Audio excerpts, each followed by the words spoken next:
Bonjour à tous. Dans cette vidéo, je vous propose de construire avec moi un petit char radiocommandé. Pour ce faire, la majorité des pièces est imprimée en PLA, à l'exception des deux chenilles jaunes qui sont en TPU. Le TPU est un filament semi-flexible.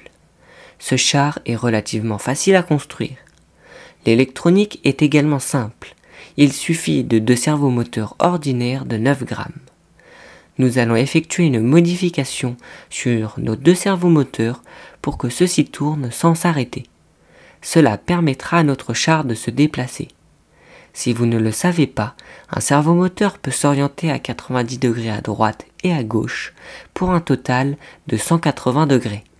La manipulation suivante permettra qu'il tourne en continu.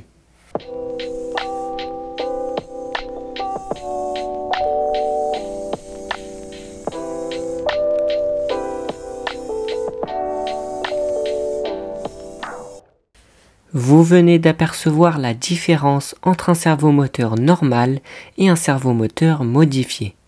Maintenant, nous allons modifier celui qui ne l'est pas.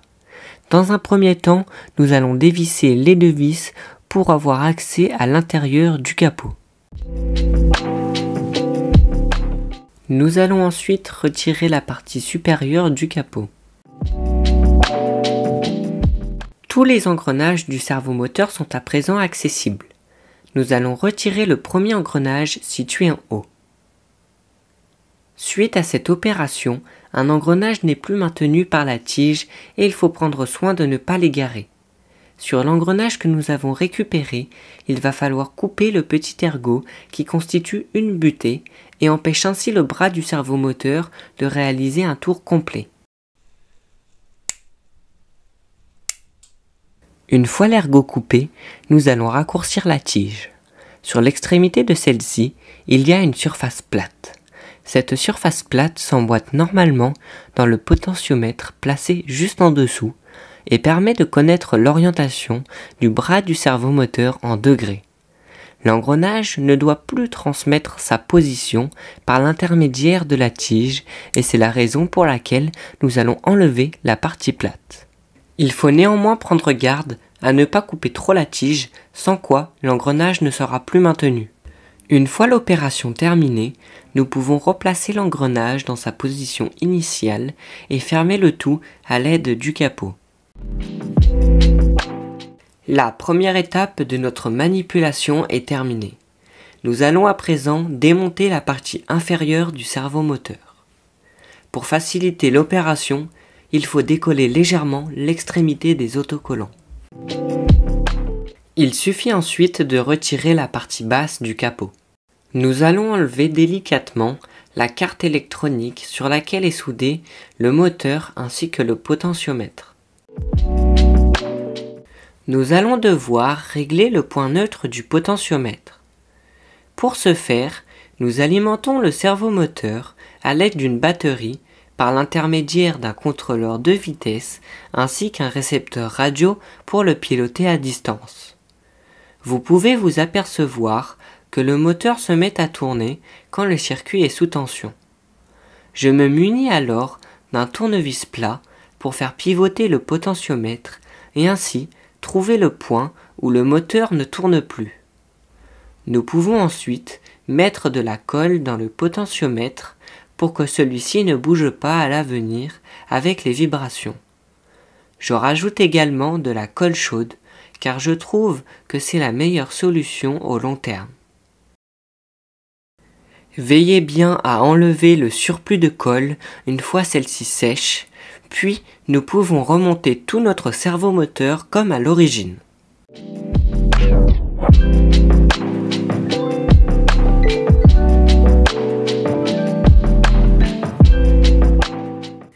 Je m'assure une dernière fois que le servomoteur tourne en continu et c'est le cas. Nous allons donc passer à l'assemblage de notre petit char radiocommandé.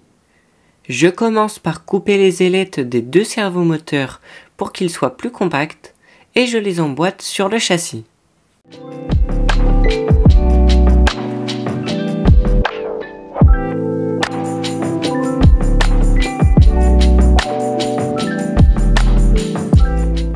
J'assemble ensuite les roues avec un peu de colle. Ces roues sont essentielles car elles serviront à entraîner les chenilles.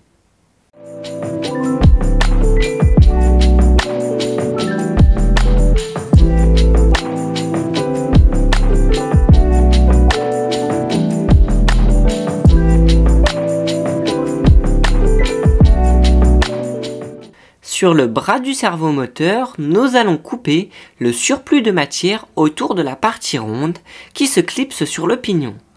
Après quoi, nous emboîterons la partie ronde dans une roue. Nous répéterons l'opération 2 fois.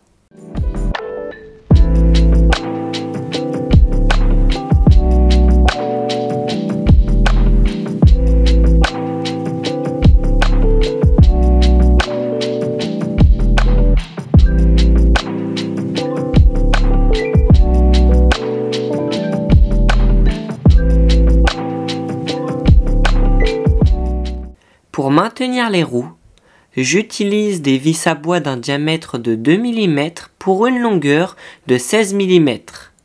N'oubliez pas de mettre les chenilles en place avant de visser toutes les roues.